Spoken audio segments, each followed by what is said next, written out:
While Percy was away, Terence had done all the shunting in the yard.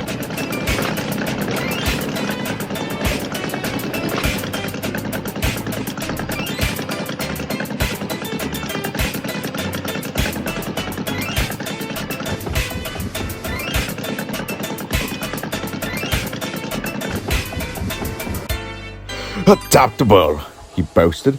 That's what my owner says I am. Go anywhere, do anything. That's me. You take my advice and scrap your rails. Broaden your outlook like me.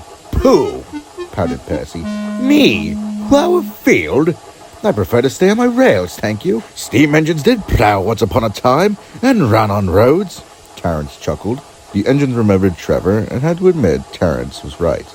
Repairs the Mavis took longer than expected, and Toby became used to trundling off to the quarry each morning.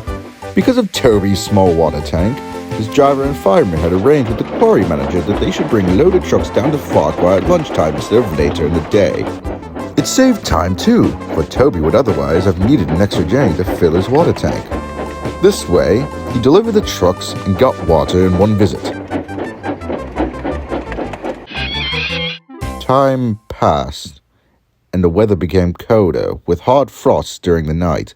They didn't worry Toby. His fire kept him nice and warm, and he puffed happily to and fro, arranging the trucks, taking him down to the yard, and bringing back empty ones. One night, it was particularly cold. The ground froze solid, even Toby felt chilly. Urgh! He shivered as he left the shed and set out, light engine, along the line towards the quarry.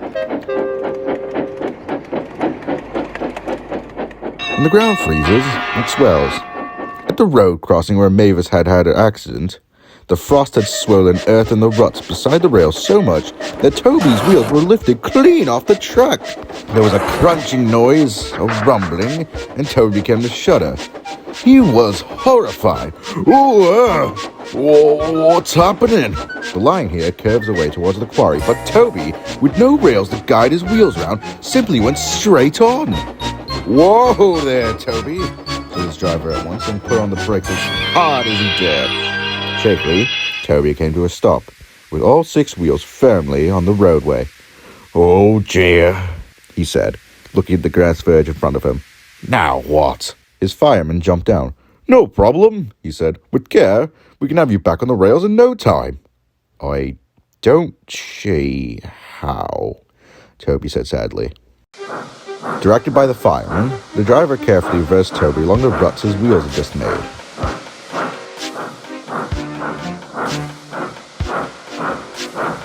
At last, with a thud and a jolt, Toby felt the rails safely underneath his wheels once more. He heaved a sigh of relief. Well done, Toby, said his fireman.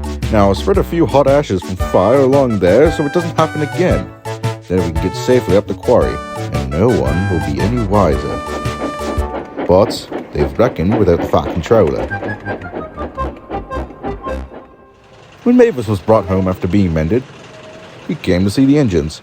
Oh, what's the show here, Toby? He asked. Trying to be a traction engine, were you, huh? Toby blushed, but the Fat Controller wasn't cross. Toby told him about Terence. The Fat Controller laughed. Well, if I were you, he said, I should leave the roads to what they were made for. You stay on the rails. You'll find them much more comfortable. Toby the tram engine was quick to agree.